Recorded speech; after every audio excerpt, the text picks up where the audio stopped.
Hey guys, welcome back to a brand new episode of the show. And on this episode, I'll be talking about the 2007 Lindsay Lohan sensation, I Know Who Killed Me. This movie was very poorly received by critics and audiences when it came out. It went on to win 8 Razzie Awards. The weird thing about I Know Who Killed Me is that I feel like it's a movie that doesn't really know what it's trying to be. There's all these different elements at play here that try to work together, but instead all seem kind of out of place. Lindsay Lohan stars as Aubrey, who is a talented writer and pianist. She lives in a very nice neighborhood in a big house that's tended to by a very overtly sexual groundskeeper. I'm not really sure what the point of this scene is. It doesn't lead to or set up anything.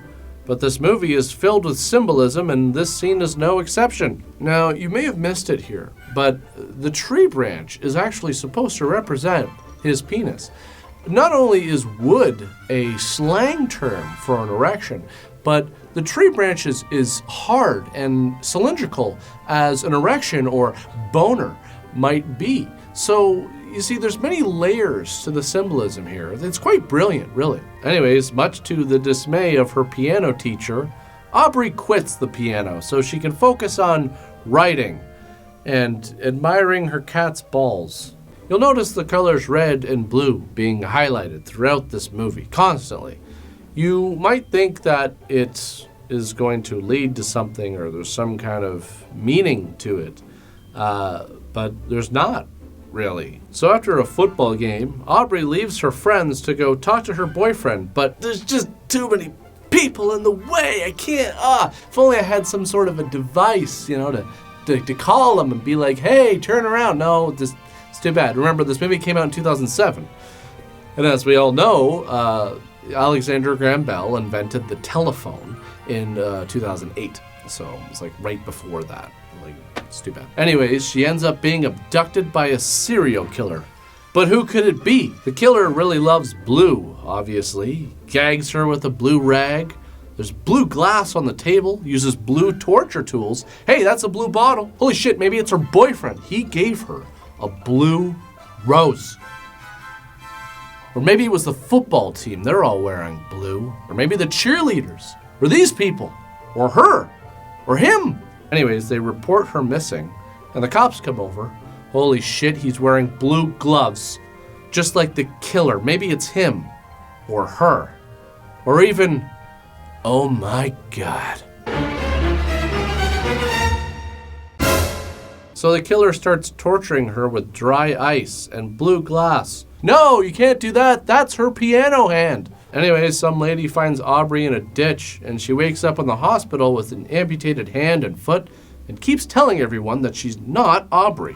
She has no idea who they are. Meanwhile, back at police headquarters, they're still trying to solve the case. Plausible explanations. Okay.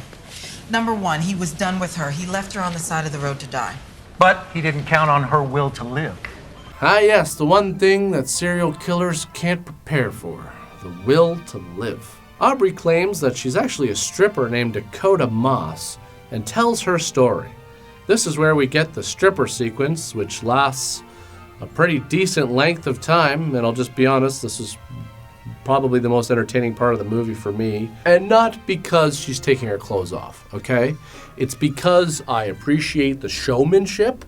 I appreciate the choreography. And, how she uses the pole, how she, interprets and embodies the musical truth. So they give her a robotic hand and leg and remind her to plug it in at night in order to keep the battery charged. Gee, I wonder if that's going to come back at some point in the movie. Anyways, her boyfriend comes over and she tries to tell him that she's not Aubrey. And his first instinct is to cure her amnesia with an awkward kiss, which turns into a makeout session before her mom interrupts. But that's okay, because they'll just go upstairs to screw. Seriously, that's what happens. Meanwhile, her mom is being forced to listen to all of it. I also like the symbolism here with the vigorous scrubbing leading up to the climax of throwing the sponge. I don't know, Jared, I wouldn't anticipate an invitation to stay for dinner. be kind of an awkward meal. So Aubrey goes on to explain that she doesn't know how her injuries happened. They just happened. And when she was at the strip club that night, her finger just fell off. I was just having a drink out back, and I dropped a glass. Must have cut myself when I picked it up. How are you gonna get to the emergency room? Hospitals are for rich people. I'll be okay. See, now, I would understand if it was a cut or something, but your finger actually fell off. You know, you're not a salamander. It doesn't grow back. You might want to see a doctor about that. Anyways, she says she needs Jared's help to get her out of the house, which is being protected by the FBI. So they come up with a brilliant plan to have Jared run around, asking all the agents for a condom, then pretending like his car won't start and sneaking her out in the trunk of her own car. And you might be wondering where they're going. Well, it's to the house of the serial killer's last victim, Jennifer Toland, a girl who went to school with Aubrey. I know you didn't come over here to upset us. Just seeing her room would be enough. I have no idea what she's doing here or what information she's looking to gain by just wandering around her room. I mean, why is she doing this? She claims to not even be Aubrey. So if she's not Aubrey, she wouldn't know Jennifer. So what, is she trying to look for clues? She a detective now? She's gonna crack the case. So the FBI goes searching through Aubrey's computer and finds that the book she's writing is called Dakota. And the character has the same story as Dakota Moss. Oh my God, just when you thought this couldn't get any more ridiculous. It does. She suggests to her mom that maybe it's possible that Aubrey and her are actually twin sisters. I mean, you'd think the mob would know if she popped out two kids, but whatever. To prove it to her, she shows her the ultrasound. Anyway, she starts researching the possibility of stigmatic twins and then starts having visions which make no sense. I mean, if her and Aubrey are indeed two different people that are linked by twin powers, then wouldn't these visions be Aubrey's? So why are they in the third person? Then she sees an owl and some blue rose petals, and oh my God, it all makes sense. She's cracked the case, everyone. I know what you did, Daniel. Susan's baby died in the incubator, and you bought Aubrey from the crackhead down the hall because she had one to spare. So, what is all this based on? Like, how did she come to this conclusion? Because she saw some envelopes that her mom was getting with some money in them? So he bought one of the babies from the crackhead down the hall. I'm just curious, like, how would you bring that up? How would you begin to start that transaction? Hey there, noticed you have two babies. That's nice. That's mine actually just died.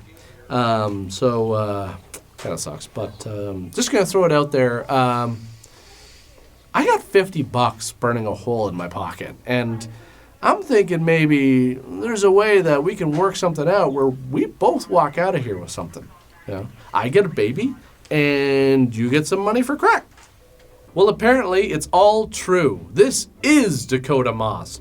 Her and Aubrey are stigmatic twins, which means that any injury that happens to one of them automatically happens to the other. So the serial killer still has Aubrey, who he's burying alive in a blue glass casket. Anyways, Dakota's on the case. She's gonna start walking.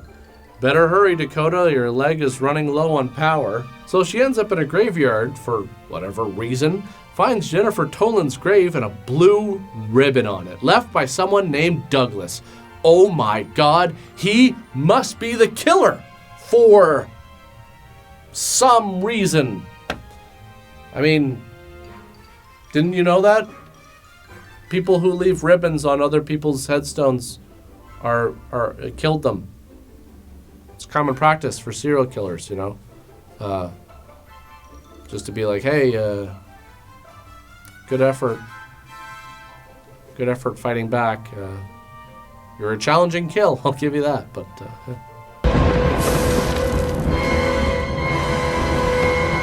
It's okay, it's me. I know who killed me. Whoa! She's like, look, Daniel, a blue ribbon. And he suddenly realizes this must be the killer as well because I don't know. Can't they just have the same piano teacher? No, that's not how it works. Don't you get it? Nobody who's sane teaches piano. It's really hard. So they drive over to his house and don't tell the FBI. Probably because they have no real evidence and are just going based on a hunch. And this is where all the shit goes down. She cuts off the killer's hand and he proceeds to go play the piano. Because that's it. Oh crap, no, not my hand. Wait. Oh yes, I still have 5 other fingers. Anyways, she kills him because he really sucks at being a killer. And she finds Aubrey buried in the blue rose casket. Not sure why this guy cut off her hand and foot though. Like, was that to punish her for quitting the piano? Well, by doing that, you're basically ensuring that she won't be able to play the piano again. She said that she wanted to stop playing piano because she wanted to pursue writing. Maybe you should do something to turn her off writing, you know? A big chew up all of her pencils. Well, then she can just use pens. Okay, dry up all the pens. That's so annoying, you know, when you can't find a pen that works properly. Oh, well, she probably uses her computer to write, though. Probably types on the keyboard. Oh, okay. Here you go. Do something to the space bar to make it stick intermittently. That would drive you insane. Well, that's it for this one, guys. As always, thanks for watching. I'll see you guys next time.